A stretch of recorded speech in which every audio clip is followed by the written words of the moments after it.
अस्सलामु अलैकुम वरहमतुल्लाहि वबरकातुहू। अशहदु अल्ला इलाहा इल्लल्लाहु वहदहू ला शरीका लह व अशहदु अन्ना मुहम्मदन अब्दुहु व रसूलुहू। हिंदू मुस्लिम यूनाइटर यूट्यूब चैनल में आपका स्वागत है। आज हम देखते हैं कि दुनिया में बहुत सारे लोग, बहुत सारे संगठन जो इस्लाम के विरुद्ध वीडियोस बनाकर डाल रहे हैं और परमात्मा परमेश्वर अल्लाह को बुरा भला कह रहे हैं और हज़रत मोहम्मद मुस्तफ़ा अहमद मुश्तबा सल्लल्लाहु अलैहि वसल्लम जो आखिरी पैगंबर है उनकी शान में गुस्ताखी की जा रही है और आपकी जो उम्मत है मुसलमान, उन्हें सताया जा रहा है, उन पर तरह तरह से अत्याचार किए जा रहे हैं। तो कोई भी धर्म ये नहीं सिखाता कि किसी मज़लूम पर, किसी कमज़ोर पर अत्याचार करें, लेकिन आज हम देखते हैं कि बहुत सारे ऐसे लोग उठे हुए हैं जो मुसलमानों के ख़िलाफ़ वीडियोस बना रहे हैं। और एक वीडियो हमारी नज़रों से गुज़रा है जिसमें एक संगठन के कार्यकर्ता ये कह रहे हैं कि मुसलमानों का आर्थिक बहिष्कार किया जाए, यानी मुसलमानों को फाइनेंशियली कमज़ोर किया जाए। और उस कमज़ोर करने के लिए वो कह रहे हैं कि उनसे कुछ ख़रीदना 10 रुपये या 20 रुपये के लिए कुछ ख़रीद के उनको कमज़ोर नहीं किया जा सकता, बल्कि वो कह रहे थे कि मुसलमानों से लाखों रुपए का काम करा ले उधार और फिर उन्हें वो मजदूरी न दे। इस तरह मुसलमानों का आर्थिक बहिष्कार किया जाना चाहिए। 10 रुपए के सिंगाड़े खरीद के किसी का आर्थिक बहिष्कार न होता। आर्थिक बहिष्कार करना है तो हजारों रुपए की उधार करो और लात मारो। आर्थिक बहिष्कार करना है, पेट पर लात मारनी है, लाखों रुपए का काम करो मुसलमान से और फिर उसका अपने दम से चबानिया से। क्या ये धर्म है? क्या हमें धर्म यही सिखाता है किसी मजलूम पर, किसी कमज़ोर पर अत्याचार किया जाए, छल कपट? ये कोई मज़हब, कोई धर्म ऐसा काम नहीं सिखाता है। खुद आप इस्लाम को देख लीजिए। हालांकि आप इस्लाम के लिए ये सोच रखते हैं कि इस्लाम अच्छा दीन नहीं है, लेकिन आज दुनिया जानती है सबसे ज़्यादा फैलने वाला कोई धर्म है तो वो दीन इस्लाम है, क्योंकि इस्लाम के अंदर बहुत सारी खूबियाँ हैं। लेकिन आप वो द्वेष की ऐनक लगा लिए, इस वास्ते इस्लाम की अच्छाइयाँ, इस्लाम की खूबियाँ आप नहीं देख पा रहे। लेकिन आज दुनिया सबसे ज़्यादा इस्लाम को पसंद कर रही है, इस्लाम के ज्ञान को मान रही है और लोग इस्लाम स्वीकार कर रहे हैं।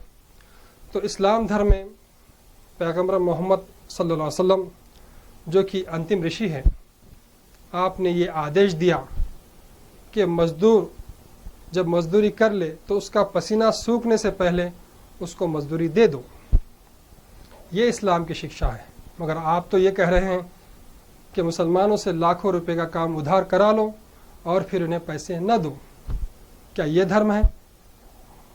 इस्लाम तो ये शिक्षा देता है, पैगंबर मोहम्मद सल्लल्लाहु अलैहि वसल्लम आप ये कहते हैं कि अपने पड़ोसी को कभी भूखा मत छोड़ो। अगर कोई पेट भर खा ले और उसका पड़ोसी भूखा रह जाए तो वो मुसलमान नहीं हो सकता। और आपके अनुयायी यानी सहाबा अकराम पूछते हैं कि हे पैगंबर मोहम्मद सल्लल्लाहु अलैहि वसल्लम, हमारा पड़ोसी कौन है? तो पैगंबर मोहम्मद सल्लल्लाहु अलैहि वसल्लम फरमाते हैं कि 40 घर आपके दाएं, 40 घर बाएं, 40 घर सामने और 40 घर पीछे। और ख़ास बात इस हदीस में ये बताई गई है कि पड़ोसी चाहे वो मुसलमान हो या गैर मुस्लिम हो, उसके ऊपर उसी तरह उपकार किया जाना चाहिए और पड़ोसी का हक़ अदा करना चाहिए। उससे पूछना चाहिए कि भूखा है, प्यासा है, क्या है। तो ये इस्लाम की शिक्षा है। आप इस्लाम की जो अच्छी शिक्षा है उसको तो देख रहे नहीं, और इस्लाम में हर बात एक मानवता के लिए अच्छाई की कही गई। कोई भी ऐसी बात नहीं है जो मानवता के विरुद्ध है। अब देखिए, आप इस्लाम में सबसे बड़ा जो पवित्र स्थल है वो मक्का है, जहाँ पर मुसलमान ज़िंदगी में एक दफ़ा वहाँ जाकर हज करते हैं। तो वहाँ पर जाके हज करने से पाप पूरे नाश होने का हदीस में वर्णन आता है। लेकिन एक रिवायत ये भी है कि एक गरीब साहब जो माल जमा करे हज के लिए, मगर जब हज का समय आ गया तो उन्हें पता चला कि उनका जो पड़ोसी है वो 3 दिन से भूखा है। तो आपने वो हज के लिए जो धन जमा किया था उस तमाम धन को उस पड़ोसी को दे देते हैं और कहते हैं कि आप इस माल से अपना व्यापार आरंभ कीजिए। तो इस तरह ये जो कार्य वो किए, परमात्मा परमेश्वर अल्लाह को इतना पसंद आया कि उनके तमाम जो पाप थे वो माफ़ कर दिए गए। तो इस तरह इस्लाम हमें ये शिक्षा देता है। तो हम हमारे हिंदू भाइयों से ये अनुरोध करते हैं कि आप ये तासुब की अनाक को निकाल कर इस्लाम का, कुरान का अध्ययन कीजिए। तो आप बग़ैर इस्लाम की सच्चाई को माने के नहीं रह सकते। कोई भी धर्म अच्छाई की शिक्षा देता है, आप उस अच्छाई को उजागर करने की ज़रूरत है। आप वेदों में क्या अच्छाई है वो लोगों के सामने बयान कीजिए।